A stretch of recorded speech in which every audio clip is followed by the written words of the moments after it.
Colorfula, youthfula. Udayam Varna. Fancy border dhotis, shirts for men and kids. கிளி வளர்ப்பவர்களை பார்த்திருப்போம், புறா வளர்ப்போரை பார்த்திருப்போம். ஆனால் கழுகு வளர்ப்பவர் பற்றி கேள்வி கூட பட்டிருக்க மாட்டோம். ஆனால் அப்படி ஒருவர் ராமநாதபுரத்தில் இருக்கிறார். விவசாயி ஒருவருக்கு கழுகுகள் உற்ற நண்பனாக சுவாரஸ்யத்தை தற்போது பார்க்கலாம். ராமநாதபுரம் மாவட்டம் கொள்ளந்தோப்பு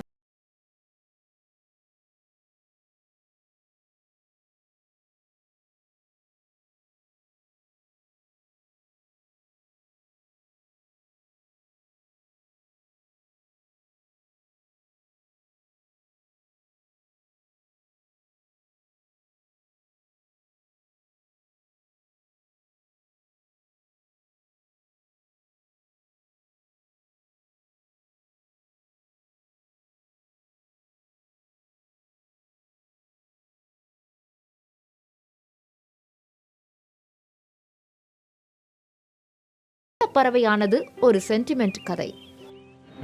தேங்காய் பறிக்க போன இடத்துல தென்னை மரத்தில் இருந்து 2 கழுகு குஞ்சு கீழே விழுந்து இறக்குற கண்டிஷனில் கிடந்தது. எறும்பு முச்சு வெயிலில் இறக்குற கண்டிஷனில் கிடந்தது. அவட போய் பார்த்து எடுத்து சரி இதை வளர்த்து பெருசான ஒன்றை பறக்க விட்ருவோம் அப்படின்னு சொல்லிட்டு என் ஃப்ரெண்டுக்கு பாலாங்கிற ஃப்ரெண்டுக்கு கால் பண்ணேன். எடுத்துகிட்டு வர சொன்னான். எடுத்துகிட்டு வந்து 2 பேரும் தான் வளர்த்தோம். வளர்ந்து பெருசாக எங்களோட நல்லா பழக ஆரம்பிச்சிச்சு. அது போகிறது மாதிரியே தெரியல. நாங்களும் காட்டில் கொண்டு போய் விட்டும் பார்த்தோம்.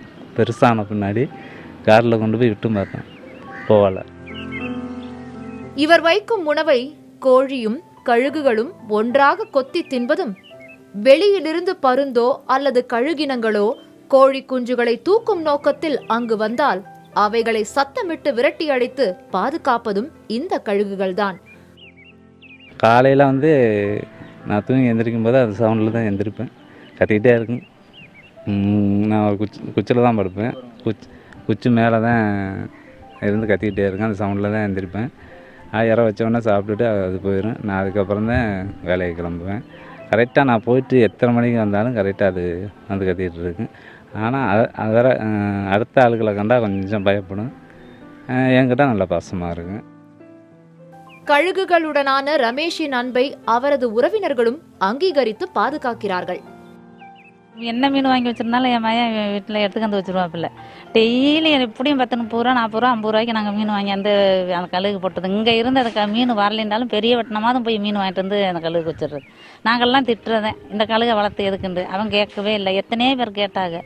நாங்கள் அவன் கொடுக்காமே வச்சிருக்கிறான் அந்த கழுகை. அதுங்க இப்போ எங்களுக்கு பிள்ளையா நான் சேர்ந்து வச்சு எங்கிட்டு போனாலும் வந்துடும். கரெக்டாக என் மையன் காலையில் 9 மணிக்கு வண்டி எடுக்கும்போது கரெக்டாக வந்துடும். 12 மணிக்கு டக்கு கொண்டு வரும்போதும் கரெக்டாக வந்துடும். மயனுக்கு அந்த கழுகு தான் உயிர். அந்த கழுகு தான் உயிர். அவன் பொண்டாட்டி பிள்ளைகளோட அந்த கழுகு தான் இற ஓடுறது. முதல்ல அவள் பிள்ளைகளுக்கு வாங்கிட்டு வந்து அங்காட்டி கொடுத்தாலும் கழுகுக்கு இறைய வாங்கிட்டு வந்து கொடுத்து போடுவாப்புல. அன்பிற்கு எல்லை இல்லை. அது வானம் சுற்றும் கழுகுகளாக இருந்தாலும் விதிவிலக்கு இல்லை என்பதை உணர்த்துகிறது இந்த வினோத அன்பு சங்கிலி. புதிய தலைமுறைக்காக ராமேஸ்வரத்திலிருந்து ஒளிப்பதிவாளர் வினோத்குமாருடன் செய்தியாளர் ஆனந்தன்.